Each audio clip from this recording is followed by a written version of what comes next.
우리 서로에게 축복하며 인사합니다. 할렐루야 샬롬 하고 인사합니다. 할렐루야 샬롬 샬롬 샬롬 샬롬 샬롬 샬롬. 하나님 사랑합니다. 여러분 주 안에서 사랑합니다. 오늘은 잠언 마지막 장이죠. 31장 지혜로운 남편과 아내에 대해서 이렇게 말씀하고 계시는데요. 잠언은 되게 솔로몬이 썼는데 이 31장 그리고 30장 말씀들이 조금 다른 사람들, 30장은 아굴의 기도, 31장은 르무엘 왕의 잠언이다 이렇게 나와 있습니다. 르무엘 왕은 이스라엘 안에 있는 왕이 아니고 밖에 있는 왕입니다. 자, 왜 그렇게 르무엘 왕이라는 외국에 있는 사람의 그 말씀을 썼을까? 오늘은 정말 타당한 오늘날 우리 세기에는 땅 끝까지 꼭 택한 자들 뿐만이 아니라 모든 하나님의 그 세상에 태어난 모든 하나님의 자녀들이 하나님을 알아야 되기 때문에 아주 의미가 있는 그러한 장으로 그렇게 여겨집니다. 야훼를 경외하는 일은 언약 백성만이 아니라 언약 밖에 있는 사람들에게까지도 이방인에게까지도 충만한 수혜까지 이르러야 한다라고 이렇게 말씀하고 있기 때문이죠. 잠언 31장 10절에서 31절은 현숙한 아내에 대한 기록, 1절에서 10절까지는 아들에 대한 그러한 기록입니다. 그 르무엘 어머니가 기록했다라는 그런 이야기도 있습니다. 이 부분을 잠언서의 부록이라고 부르기도 하고 르무엘 왕이 쓴 것이라고 보기도 하고 무명의 저자가 썼을 것이다 라고 여러 가지 추측을 하고 있지만 잠언 31장 10절에서 31절은 히브리어 알파벳의 22자의 첫 글자부터 마지막 글자까지 한 절씩 기록하고 있는 것이 특징입니다. 히브리 시의 특징 가운데 하나이기도 하죠. 이것은 이 시의 저자가 히브리 영향을 받았다는 것을 암시할 수가 있는 겁니다. 여기서 어떤 남편과 아내가 되어야 하는지 몇 가지를 기록하고 있는데 참 의미 있는 이야기들이 나타나 있어요. 지혜로운 남편상 잠언 31장 1절에서 9절이죠. 잠언 31장 1절에 보면 누가 썼는지에 대해서 설명하고 있습니다. 르무엘 왕이 말씀한 바 곧 그 어머니가 그를 훈계한 잠언이라. 우리 번역 성경에는 르무엘이라는 왕이 어디의 왕이었는지 알 수가 없는데 히브리 원문에 마사의 왕 르무엘의 말이라고 시작하고 있어요. 마사가 어디에 있는지 아마 북쪽 아라비아 지역에 있는 왕이다 라고 이렇게 또 추측들을 하고 있습니다. 그리고 이 왕은 하나님의 언약 백성인 이스라엘 왕이 아니다. 이 왕의 어머니는 이스라엘 사람이 아니가 혹여 그죠? 이스라엘 그 여인이 아닌 이방인하고 결혼을 해서 그 아라비아 북쪽 지역에 있는 마사라는 나라의 그러한 왕의 어머니가 된 것이 아니냐 이런 추측을 한다라는 거죠. 이 왕의 어머니는 아마도 이스라엘 사람이 이스라엘 사람일 것으로 우리가 추측하고 있고 잠언 31장 2절에 보니 서원대로 얻은 아들이라고 한 말씀으로 아마 성경의 사상을 반영하고 있는 데서 알 수 있고 순결과 음주에 대한 경계의 내용, 공의로운 재판에 대한 내용이 언약 백성들의 삶의 그 특성과 일치하기 때문에 아마도 어머니가 이스라엘 여인이 아니었을까 하는 거죠.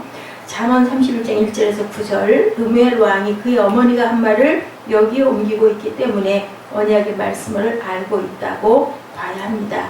그런데 그 어머니는 아들에게 한 가정을 다스리고 또한 국가를 다스리는 왕으로 경계해야 할 일이 무엇인지 지적하고 있습니다.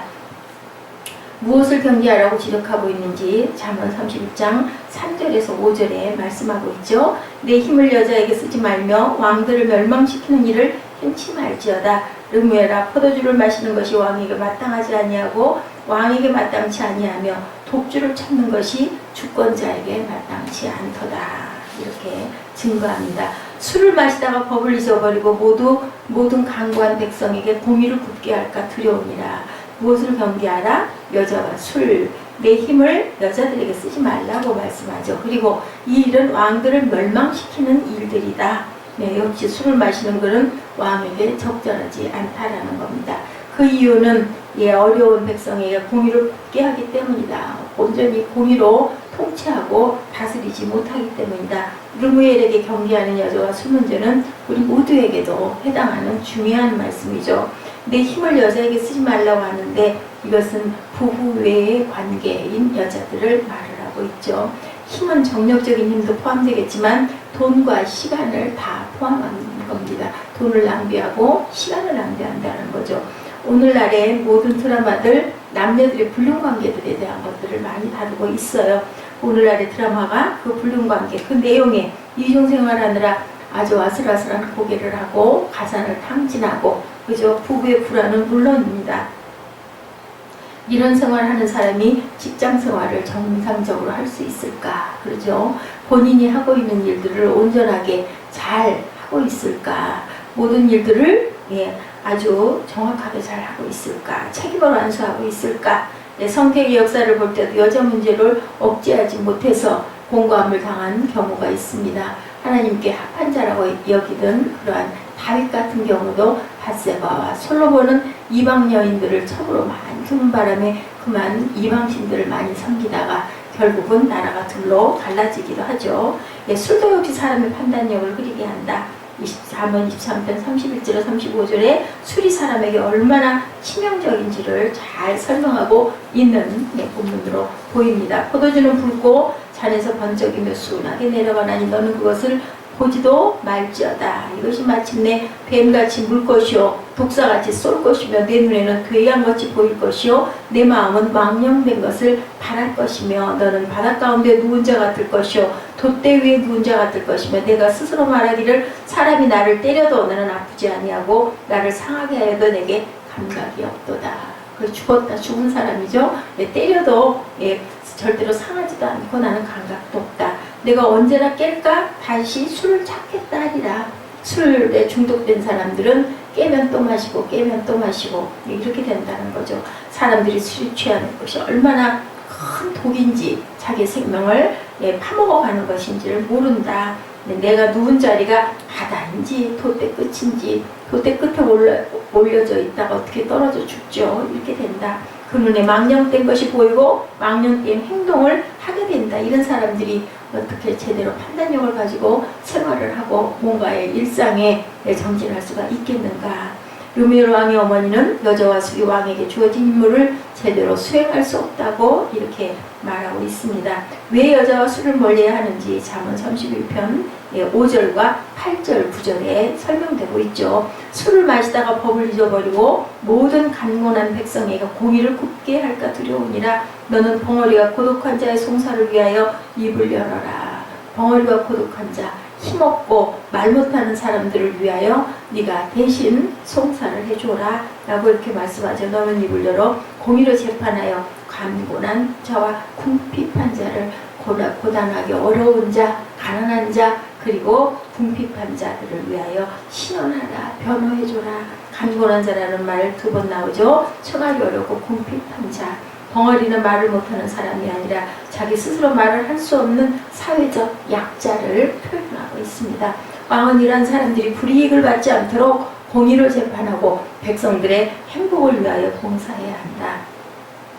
그런데 왕이 여자와 술에 빠져 있으면 어떻게 될까? 판단력이 흐려지고 그들의 문제에 집중할 수가 없다는 거죠. 잠언서에 관하여 아주 좋은 강해를 한 데이비드 에킨스는 이 본문을 강의하면서 왕이 가장 중요한 임무는 자기 백성들의 잘 살게 웰빙을 위하여 자신을 헌신하는 자다라고 말했다고 합니다. 웰빙이라는 말이 한동안 엄청 유행했었죠. 그 뜻은 행복, 복지, 안녕이라고 번역하는데 어떤 사람이 술을 마셔야 할까? 잠언 본문 6절 7절에 독주는 죽게 된 자에게 포도주는 마음에게 근심하는 자에게 줄지어다.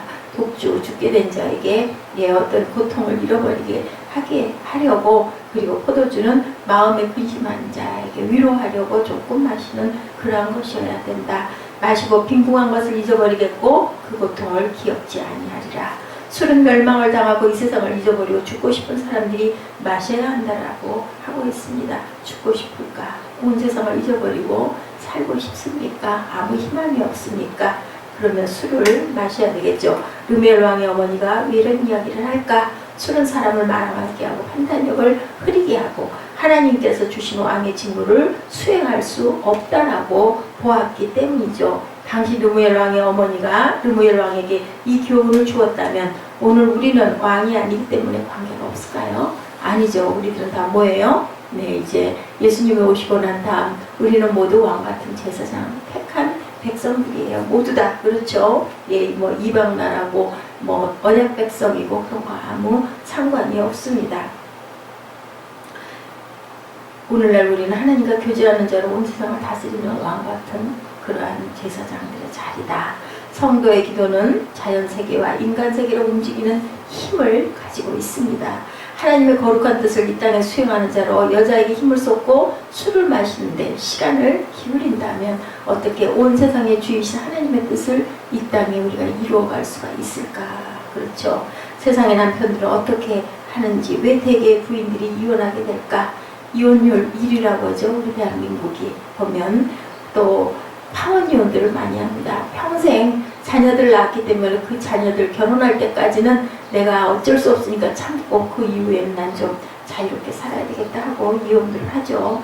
아내와 자식들에게 좋은 남편과 아내가 되려면 여자와 술은 금지해야 한다.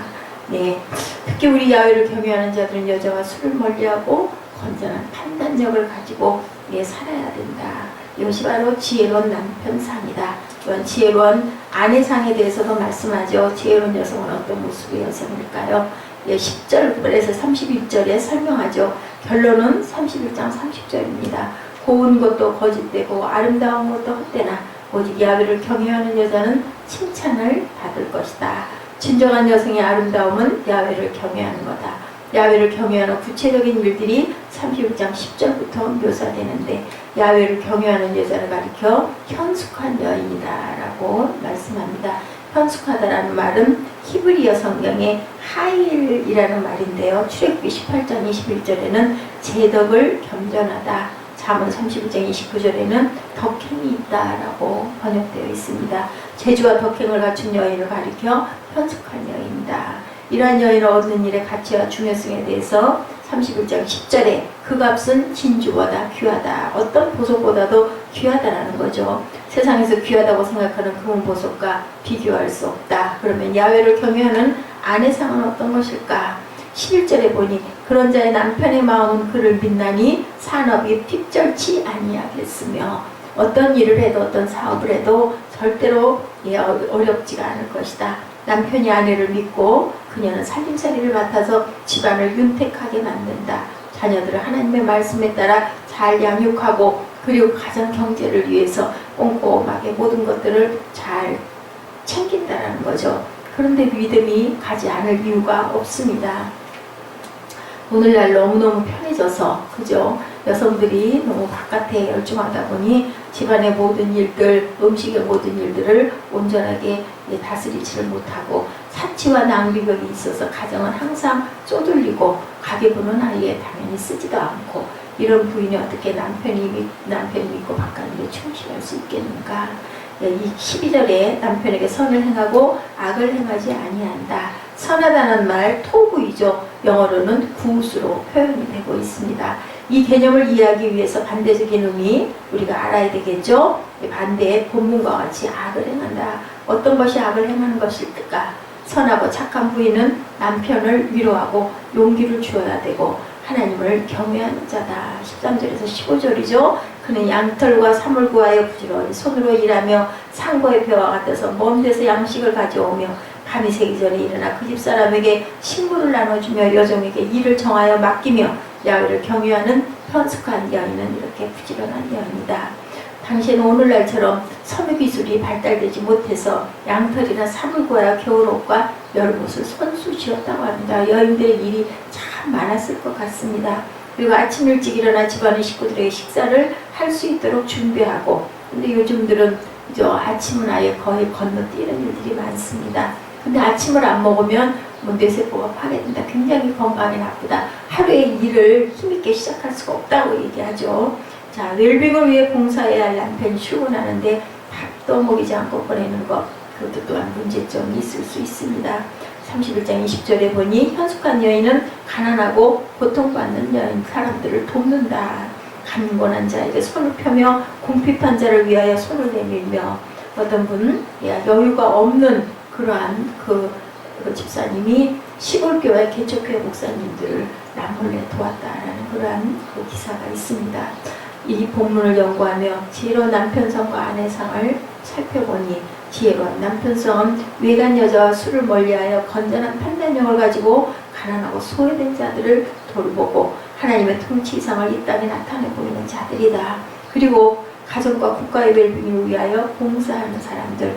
이 본문에서 지혜로운 아내상도 보니 지혜롭고 현숙한 아내는 남편에게 믿음을 주고 착하고 선하고 부지런하고 가난하고 고통받는 이웃으로 살아가는 아름다운 아내상을 이루고 있는 것을 우리가 봅니다. 이 일은 야훼를 경외하는 구체적인 표현이다 라고 말하죠.